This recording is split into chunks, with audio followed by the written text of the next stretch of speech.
This is a story about a little bird who can predict death. Listen to it.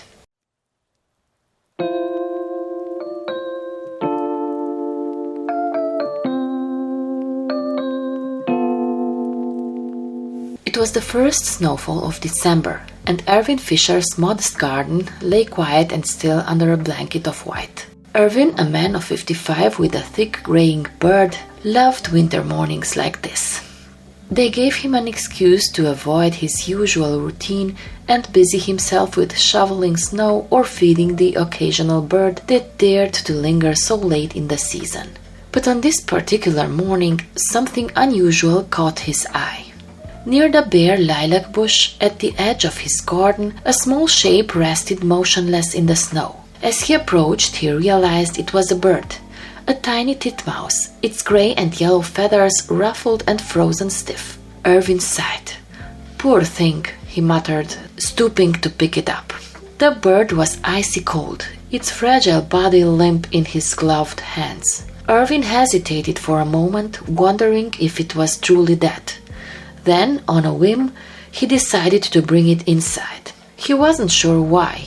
Perhaps it was the loneliness that had settled over him in recent years, or perhaps it was the thought of such a tiny life snuffed out on Christmas Eve. Inside his warm living room, Erwin carefully placed the titmouse near the fireplace on a soft cloth. He rubbed its body gently, trying to bring some warmth back into it. Hours passed, and he was about to give up hope, when suddenly the bird twitched. Erwin's heart leaped. "Well, I'll be damned," he said, watching as the bird's eyes fluttered open. It gave a weak chirp, then another, and soon it was fully awake, though it couldn't stand or fly. From that day on, the titmouse became Erwin's unexpected companion. He built it a small cage out of an old shoebox and wire mesh, feeding it scraps of bread and seeds he bought from the local pet store. Despite his efforts, the bird's wing never healed properly, and it remained grounded. Erwin named it Snowy, though the irony of the name didn't escape him. At first, having Snowy around brought Erwin a quiet kind of joy. He liked the way the bird chirped softly when he came into the room, or how it tilted its head as if listening to his stories. But that joy began to fade the night Snowy made its first sound, a high piercing screech that jolted Erwin from his sleep.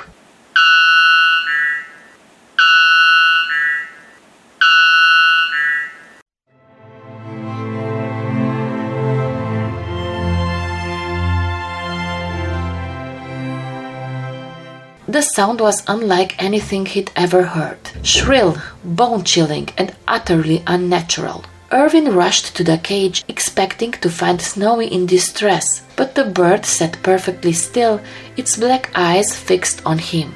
Before Erwin could puzzle out what was wrong, the phone rang. He glanced at the clock. 2:47 a.m. Frowning, he picked up the receiver. "Mr. Fischer," said the somber voice on the other end. "This is Nurse Bauer from St. Vincent's. I'm so sorry to inform you that your grandmother passed away tonight." It was peaceful. Erwin's heart sank. His grandmother had been unwell for months, but the news still struck him like a blow. After hanging up, he returned to the living room, staring at Snowy's cage. The bird was silent now, its head tucked under its wing as if nothing had happened. Days passed and Erwin tried to convince himself the screech had been a coincidence. But then it happened again. Late one evening, as Erwin sat reading by the fire, Snowy let out the same piercing shriek.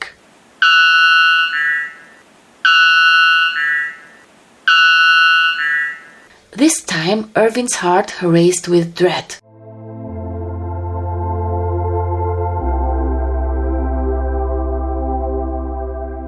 Sure enough, the phone rang minutes later. It was his brother, calling to tell him their grandfather had suffered a fatal stroke. By the third death, a co-worker who had slipped on ice and struck his head, Erwin could no longer deny the connection. Snowy's cries were a harbinger of death, an omen that turned his cozy home into a place of dread. Every time the bird screamed, Erwin braced himself for the phone call that would follow. The breaking point came on New Year's Eve. Erwin's son, Lucas, had come to visit for the holiday, bringing some much-needed cheer into his father's life. They shared stories, drank mulled wine, and reminisced about better times. For a moment, Erwin felt almost happy. But then Snowy screamed.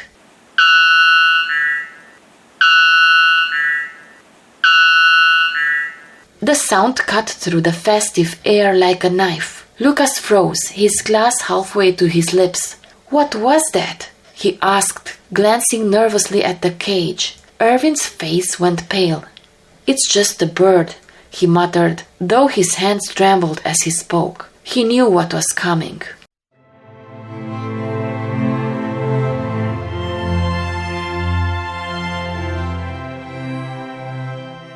Less than an hour later, the police called. Lucas had left to pick up some last-minute groceries and had been struck by a drunk driver on his way back. He died on impact. For days after Lucas's death, Erwin was consumed by grief and anger. He blamed Snowy for everything, even though he knew it made no sense. The bird wasn't causing the deaths, it was merely predicting them. But that knowledge brought no comfort. Every time he looked at the tiny creature, he was reminded of the lives that had been lost. Finally, Erwin decided he'd had enough. On a bitterly cold January morning, he carried Snowy's cage out to the garden. "You're free now," he said, opening the cage door. The bird hesitated for a moment, then fluttered out onto the garden fence.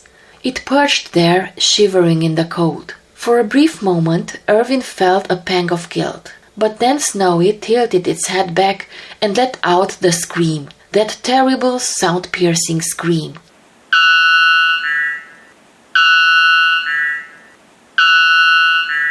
Erwin's heart seized in his chest. He stumbled backward, clutching at his shirt as pain radiated through his arm. He tried to call for help, but the words caught in his throat. The last thing he saw before collapsing into the snow was Snowy, watching him with those dark, unblinking eyes.